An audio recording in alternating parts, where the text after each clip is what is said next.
నమస్కారం. ఈటీవీ 360కి స్వాగతం. ముందుగా ప్రధాన అంశాలు. రాజకీయాల్లో ఉన్నంతకాలం కేసీఆర్కు అధికారం దక్కనివ్వనన్న సీఎం. 2029లోనూ కాంగ్రెస్సే పగ్గాలు చేపడుతుందని వ్యాఖ్య. కేసీఆర్ సభలు పెట్టి రోడ్లపై చర్చించడం కాదన్న రేవంత్ రెడ్డి. అసెంబ్లీకి వస్తే ఏ అంశమైనా మాట్లాడేందుకు సిద్ధమని సవాల్. కొత్త సంవత్సరంలో పంచాయతీలకు ముఖ్యమంత్రి వరాలు. పల్లెలకు 5 లక్షలు, పెద్ద గ్రామాలకు 10 లక్షల ప్రత్యేక అభివృద్ధి నిధులు. మేడారం పునర్నిర్మాణ పనుల్లో కీలక ఘట్టం. పగిడిద్దరాజు, గోవిందరాజులను పునఃప్రతిష్ఠించిన పూజారులు.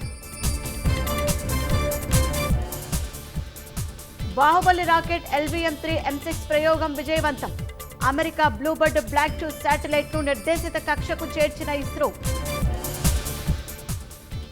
ఆరావళి పర్వతాల్లో మైనింగ్ కార్యకలాపాలపై కేంద్రం నిషేధం. కొత్తగా ఎలాంటి లీజులు ఇవ్వొద్దని రాష్ట్రాలకు ఆదేశాలు.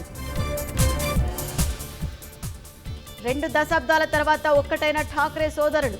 బృహన్ ముంబై ఎన్నికల్లో కలిసి పోటీ చేస్తామని ప్రకటన. రికార్డు స్థాయిలో పెరిగిన వెండి ధరలు. కిలో వెండి 2,27,000కు చేరిక. ఒక్కరోజే పెరిగిన 9,750 రూపాయల పెంపు.